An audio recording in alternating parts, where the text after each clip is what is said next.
Greetings, metalheads, and welcome to No Nonsense Metal Reviews. I'm George, and today I'm back with another underrated album review for you. So, this one, a little bit of a challenging one because I personally feel this is quite an underrated album. However, I'm not really sure if it is a massively underrated album. It does get quite a lot of love from the fans, but I think it's a difficult band to really assess their discography fairly, as you've got very good albums, very popular albums at the beginning of their career, and latterly you have some, again, very popular, very successful albums. And there's a few sort of difficult dips and troughs, if you like, highs and lows in the middle there. Well, not quite in the middle, pre-middle. I am talking about US. Well, they've kind of gone from being a thrash band to a new metal band to a groove thrash band to an American metal band to being whatever the hell they bloomin' want. I'm talking about Machine Head. And in my opinion, album number 5, Through the Ashes of Empires, from 2003, is an overlooked and underrated album. I've always had an affinity for this album. I've always really loved it, and I've always gravitated back towards it. I'm not going to discredit the album that comes after it, because of course, as we know, if I just reach to my trusty copy up here, the album that comes afterwards, The Blackening from 2007, is it's probably the best album in their catalogue, the best album in their discography. So good, in fact, that I appear to have 2 different versions, which I'd completely forgotten about. Because, of course, when we see that album cover on this triple disc version, I can't help but think Satanas Te Deum by the Mighty Rotting Christ. Anyway, The Blackening, probably the best album in Machine Head's catalogue. Arguably the most successful and the most highly regarded, but I've always really had a strong attachment to this album in particular since becoming a Machine Head fan anyway. For a long time I was a very casual listener, dipping in and out to little bits and pieces, mainly debut album Burn My Eyes and the Unto the Locust album. But a few years ago, really delved in, and this was the album, Through the Ashes of Empires. Album number 5 was the one that I kept coming back to. And I do regularly still visit this album, revisit it. Is it underrated? In my opinion, yes. You may disagree, but hey, that's the whole fun of it. So, why is Through the Ashes of Empires an underrated album? Well, as I alluded to, Machine Head started their life as an interesting sort of thrash metal band with a lot of groove orientation thrown in there. And this is the classic, legendary debut album, Burn My Eyes, from 1994? 1994. So, mid-90s, interesting time in metal, new metal and groove metal, and sort of the new wave of American metal was all over the place. It was rapidly growing and building. Death metal was doing its thing. Thrash metal had basically just imploded for the large part. But they were doing well. Second album, things started to change. Interestingly, I feel that this is a very transitionary album. This is The More Things Change, the second album. Interesting album. I quite like it. I think there's some really decent tracks on here. But it's very transitionary. We're seeing thrash being combined with a lot more groove and a lot more nu metal. Then things go totally off reservation with the third album, The Burning Red, which is, for all intents and purposes, a new groove metal album. I've tried quite hard with this album over the years, and it's got its moments, but no, there's too much of it that doesn't do it for me. Things start to improve a little bit with Supercharger, which, again, is not a bad album. It certainly has its moments. I believe this one was 2001. 2001. album number 4. But by the time we get to Through the Ashes of Empires, Machine Head had pretty much gotten over the nu metal thing. And this is, for the large part, predominantly, although there's maybe 10% nu metal in there, I feel this is considerably more groove metal, and there's the thrash elements coming back there. There's a lot of that new wave of American metal influence as well. So what you get here is Machine Head sounding more like they did on Burn My Eyes, more like they did on The More Things Change, but they're also incorporating a lot of very groovy elements. Think the first, 3 or 4 Soulfly albums where they had some incredible crushing grooves. Think Slipknot kind of transitioning between Iowa to Volume 3, the Subliminal Verses. Think Devil Driver, Chimera.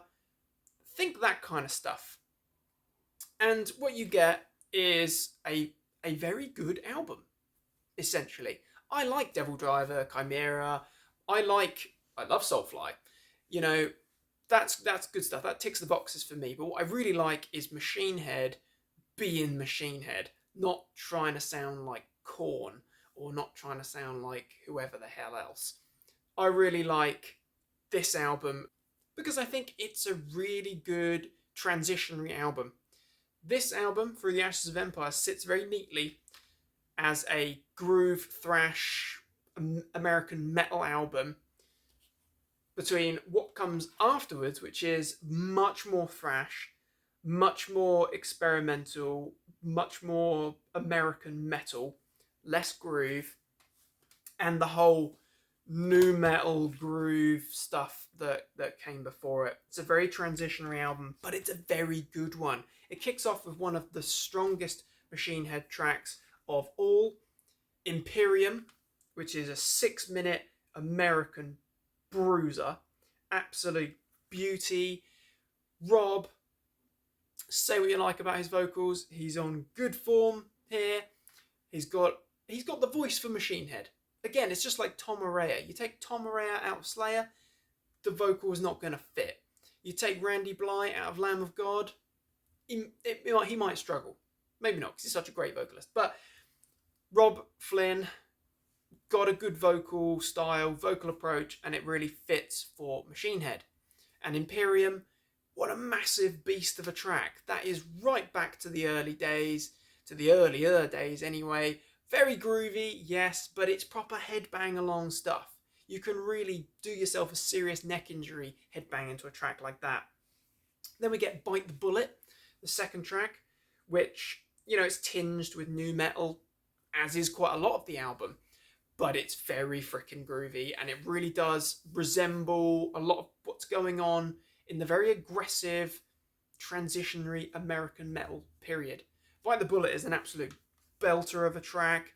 That's such a strong way to kick off an album.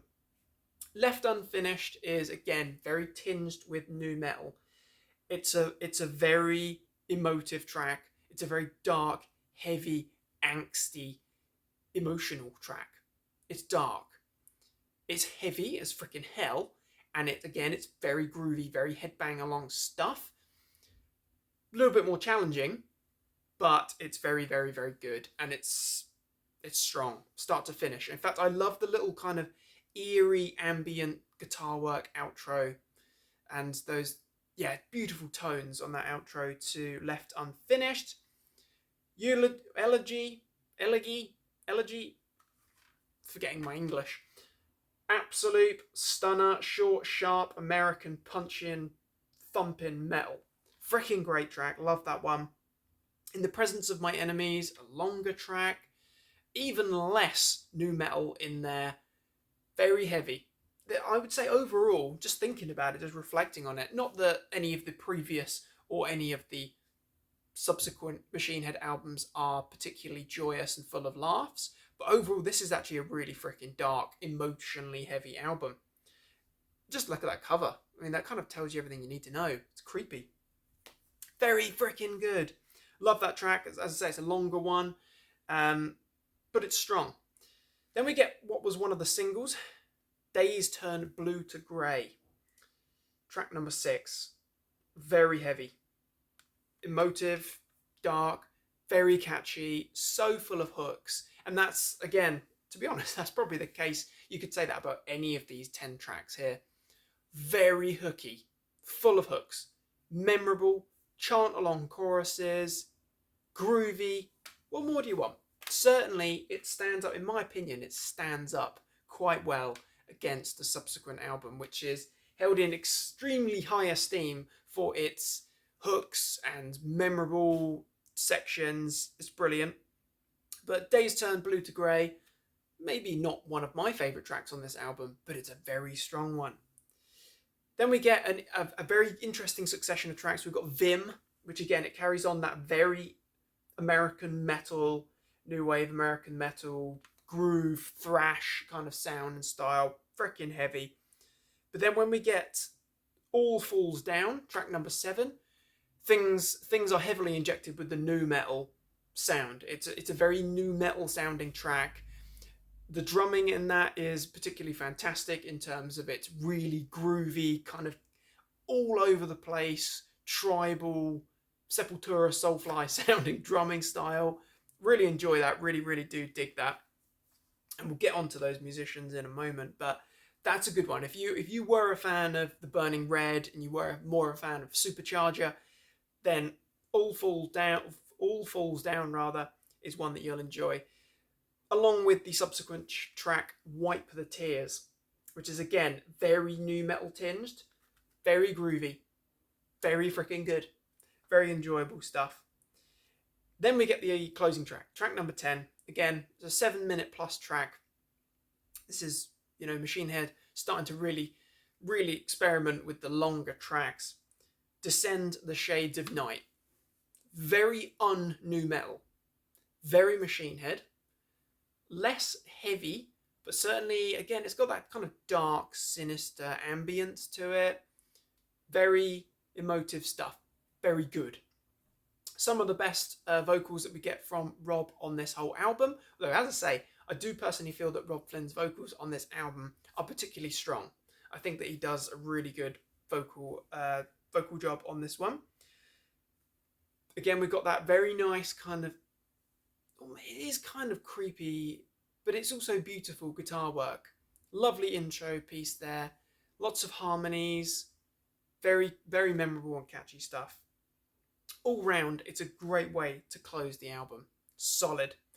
If you do have this 2-disc version, then you've got another disc with demo tracks that I don't honestly know if I've actually heard the demo versions, but I can imagine that it's much of the same, and I can imagine that it's pretty damn good.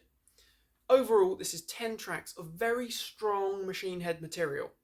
No, it might not be quite as good as what comes after, because I personally feel that The Blackening, Unto the Locust, and then much more recently, they have been on absolutely fine form there. Those are benchmark points that, to be honest, you're gonna struggle to top. I mean, let's just reach for this absolute monster, which I don't know if it was my favourite album of the year, but it was certainly in my top 2 or 3. Or could it have been my number 1? I can't remember. A couple of years ago now, we had Of Kingdom and Crown, which is just an absolute masterpiece. So this, along with The Blackening, along with Unto the Locust, no, probably aren't going to be able to top those necessarily. But this is a very strong album. A very, very good album. Things to also point out, this is the first album to feature Phil Demel, or Demel, on lead guitars. Show our lineup there. And we've got Adam Deuce on bass and backing vocals. And then we've also got Dave McLean on drums. Drumming wise, absolutely exceptional. I have to say, Dave has a very, very good, very unique drumming style. It's very groovy. It's got that kind of, I say tribal, it's just because it reminds, some of his drum patterns really do remind me of Soulfly. Very good. Very, very good drummer. Rob, fantastic guitarist, great vocalist as well. Adam Deuce, good vocal contribution there, and prominent bass work, which I always like to see and hear as well. strong lineup, strong musicians. Forget about the politics and all the other things that go on later on. The band were on fine form here. Cohesive, good musicianship, wonderful stuff. So, Machine Head, what are your thoughts and opinions on Machine Head? What are your thoughts and opinions on Through the Ashes of Empires? Very interested to hear your thoughts and opinions on this one. If you're not familiar with Machine Head, if you're not familiar with Through the Ashes of Empires, definitely check out this album. It's a really, really strong album in my opinion. Don't be put off by the nu metal thing, the nu metal tag or the groove metal tag. Give it a chance. If you like Devil Driver, Soulfly, Chimera, if you like that kind of stuff, if you like thrash, groove metal, Sepultura style, then you're going to enjoy this. This is definitely something you need to check out. It's solid freaking metal. What's not to enjoy? It's got some good hit bang along groovy tracks here. Yes, it might not be entirely underrated because I think that the sales weren't bad for this one and it was the best seller for... Actually, I don't know because I know that this album did really quite well. The Burning Red, my least favourite. In fact, just looking at this discography, I think maybe the catalogue of Machine Head is due an album ranking. You never know. But interesting to hear your thoughts and opinions on this one. But thank you very much for watching, my friends. Machine Head, underrated album, Through the Ashes of Empires. Let me know your thoughts and opinions on this one. Please feel free to like, subscribe, share. The support is very much appreciated. As always, thank you very much. Do check back soon for more reviews, recommendations, and rankings, and so on and so forth. Until next time, take care of yourselves, and stay heavy.